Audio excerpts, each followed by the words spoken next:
28 morts et disparus, 150 000 réfugiés. 28 000 morts et disparus, 150 000 réfugiés. C'est le terrible bilan du séisme et du tsunami qui ont frappé le Japon. Chaque jour, le monde a les yeux portés sur la centrale nucléaire de Fukushima.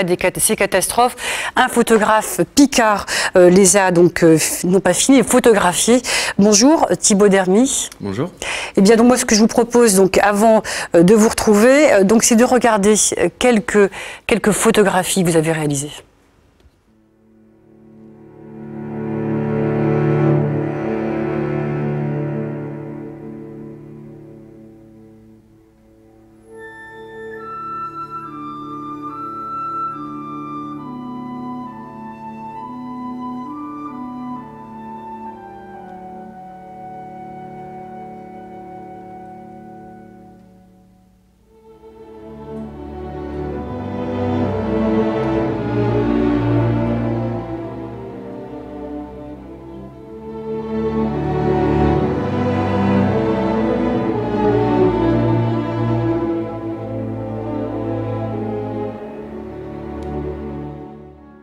Alors Thibaut Dermy, ou plutôt Thibaut, c'est votre nom, en tout cas d'artiste.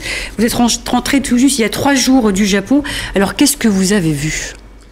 Ce que j'ai vu, c'est tout ce qui s'est passé sur cette côte. Il faut imaginer une côte de 150 km, c'est à peu près notre côte du Tréport jusqu'à Boulogne, qui aurait été complètement dévastée par le tsunami, donc c'est assez terrible.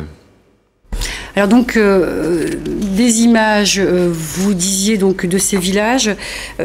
Moi, ce qui m'a frappé dans vos photographies, c'est qu'elles sont d'apparence comme ça magnifiques, alors qu'on a le sentiment qu'au contraire, c'est un drame, un chaos. Alors est-ce que c'est pas un peu paradoxal, hein?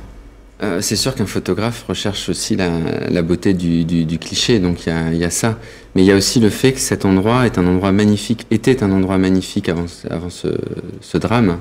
Et en fait, en retournant là-bas, ce que j'avais envie, c'était de montrer en fait la beauté des paysages, la beauté de la mer vue de la terre et la beauté de tout ce que la mer apportait aux hommes avant. Alors évidemment, ça donne une dimension tragique aux images parce que tout a été dévasté.